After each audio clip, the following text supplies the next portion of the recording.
Арыбаңыздар, менин атым Раушан, мен психологмун. Бүгүн биз болсо сиз менен басылган агрессия жөнүндө сүйлөшөбүз. Бул видео менин каналымдагы башка видеолор сыяктуу психикалык жана дени сак адамдар үчүн арналганын тактап коюм келет. Ошондуктан эгер сизде депрессия же башка оорулар же психикалык бузуулар деп шектенсеңиз, сураныч дарыгерге кайрылыңыз. Эми басылган агрессия жөнүндө сүйлөшөлү. Бүгүн биз басылган агрессиянын толук циклин талкуулайбыз. Мурунку видеодо айтылган басылган агрессия менен апатия жана кийинкиге калтыруунун же прокрастинация орусча болсо ортосундагы байланыш темасын токтолуп, басылган агрессиядан кантип чыгуу боюнча дагы сунуштар болот. Келгиле эми бир нече мисалдарды карап коелу.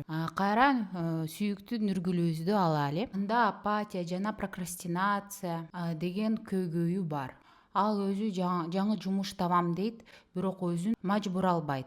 Ал жумушка абдан муктаж болсо да, жаңы жумушту издөөнү кайра кийинкиге калтырат. Аны жаныш жумуш издөөнүн өтүнүчүндө агрессивдүү эч жоктой сезилет. Бирок чындыгында мурунку видео талкуулаганыбыздай, апатия жана бир нерсе кылуудан баш тартуу бул басылган агрессиянын натыйжасы болуп саналат. Эмне үчүн нүргүлдө басылган агрессия көп? Ал көптөн бери бир жерде жана бир эле кызматта иштеп келет. Ал көптөн бери кызматта өзүнүн такшалдагандыгын билет. Бирок ичинен кызмат ордунан жогорулашын күтөт.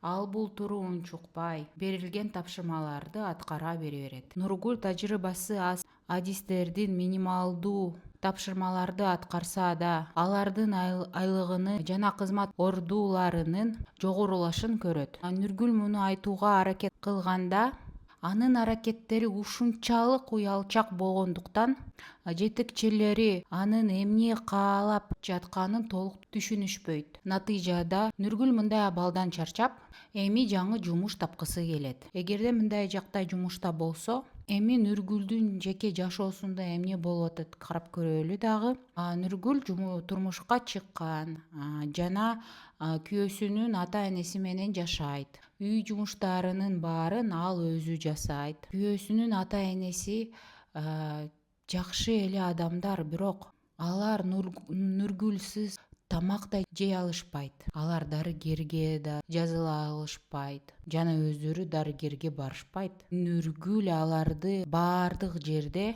коштоп жүрүшү керек. Салыштырмалуу жаш жана ден соолуктуу кайын журтунун көз карандылыгы Нургулдү кажырдантат. Бирок ал унчукпайт. Анткени келин күйөөсүнүн ата энесине каршы чыкпашы керек. Ошол эле учурда анын күйөөсү Бакыт ага ал кандай жардам бербейт. Анткени ал жумуштан чарчайт да. Анан Бакыттын оюнда, жалпысынан алганда, мунун баары аялдын иши. Бакыт Нургулгө азык түлүккө жана үй чыгымдары үчүн акча сейрек берет. Ал эми Нургул айлыктын баарын күйөөсүнүн ата энесинин муктаждыгына жумушайт. Нургул сөзсүз күйөөсүнүн ушундай жүрүм туруна таарынат.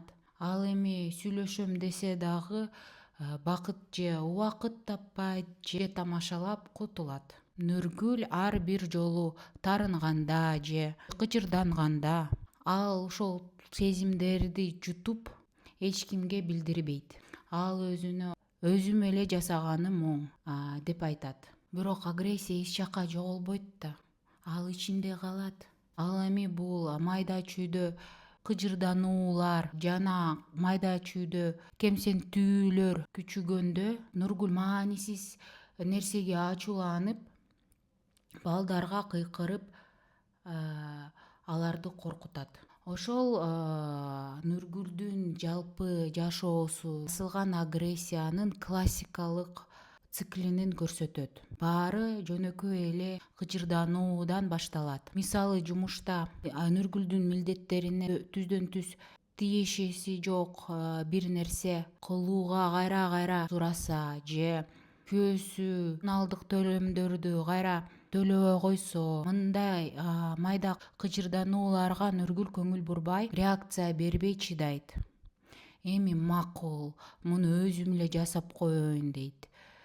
Жана эч кандай көйгөй жок, өзүм эле коммуналдык төлөмдөрдү төлөп коеюн деп Нургүл кыжырдануусун басып коет. Эгерде бул көйгөй эмес, баарыбыз агрессиябызды кандайдыр бир учурда басабыз. Бул нормалдуу. Баарыбыз чоң адамдардын дүйнөсүндө жашайбыз, Биз эмоцияларыбызды башкара алышыбыз керек. Бирок Нургүл үчүн бул агрессиянын басуу тынымсыз цикл болуп турат. Агрессияны басуу бул анын күнүмүш жүрүм туруму. Ал агрессияны бардык жерде басат. Анан агрессия топтолгондон кийин жарылат. Башкача айтканда, агрессия күчөп өсөт. Бул бир күнгө, жумага же айга созулушу мүмкүн. Андан кийин агрессия жарылып бошонот. Бирок ошондо да агрессиянын бошонуу процесси коопсуз жерде чыгат. Нургүлдүн окуясында бул балдар. Ал балдарга кыйкырып, агрессиянын баарын бошотуп салат. Бирок балдар коркуп калышат. Же түшүнбөйт, эмне үчүн апабыз кыйкырды бизге депчи. Агрессиянын адаттагы бошонуусу бул жөн гана сөгүү же мушташуу же күч менен чыгуу эмес. Ошондой эле бул жөн гана бирөөнүн жашоосунан жок болууну же аны этибарга албоону чечүү сыяктуу тынч болушу мүмкүн да. Мисалы, Нургүлдүн учурунда жаңы жумуш табуу чечим бул дагы мындай тынч агрессия. Циклдын акыркы этабы бул күнөө жана уят сезими. Ошол уят жана күнөө сезимдер мындай адамга өзүнүн агрессиянын коркуу сезимин дагы берет. Нургүл балдарга кыйкырганда ал өзүнүн ачуусун башкара албайт. Анан ошол абалда ошодон абдан өзү да коркуп кетет. Ошол сезимдер, уят жана күнөө жана өзүнүн агрессиясынан коркуу кайра агрессия басуу циклин башталышы болот. Муну менен эмне кылса болот? Биринчиден, ашыкча ачуулануу жана агрессия бул эмоцияларды узак убакыт бою басуунун натыйжасы экенин түшүнүңүз. Бул өзүнө болгон чынчылдыкты талап кылат. Экинчиден, басылган агрессиянын себебин табыңыз. Нургүлдүн окуясында ал жумушта да, жеке жашоосунда да башкалардын шартына күнөөгө аргасыз. Ал өзүнүн чек араларын коргой албайт. Эсиңизде болсо, Нургүлдүн баштапкы көйгөйү жаңы жумуш табуудан баш тартуу болгон. Жаңы жумуш табуунун баш тартуунун чыныгы себеби ал аң сезимдин түпкүрүндө кайрадан башка шартка көнүгүсү келбейт. Үчүнчүдөн, агрессияңызды акылга салып чыгарыңыз. Бул жерге каалаган ыкма иштейт. Эң жөнөкөй ыкманы мен болсо бул видеонун алдында жазып коем. Бул өзүңүзгө жана сезимдериңизге болгон ишенимди калыбына келтирет жана агрессияны ден соолукка зыяны жок чыгарууга үйрөтөт. Төртүнчү, терс эмоцияларыңызды талдап, алар качан жана кандай учурда пайда болоорун изилдеңиз. Эми биз көп учурда өзүбүзгө баалуу болгон нерселерди сактайбыз деп эмоцияларыбызды басабыз. Мисалы, мен жумуш же мамилелеримди сактап калуу үчүн өзүмдүн сезимдеримди курмандыкка чалам. Бирок парадокс. Эмоцияларды басуу менен биз баалаган нерсени дагы жок кылабыз. Анткени биз жашырган нерсе акыры өтө кымбатка турат. Бул видео пайдалуу болду деп үмүттөнөм. Катталыңыз, лайк басыңыз. Кийинки видеолордо көрүшкөнчө.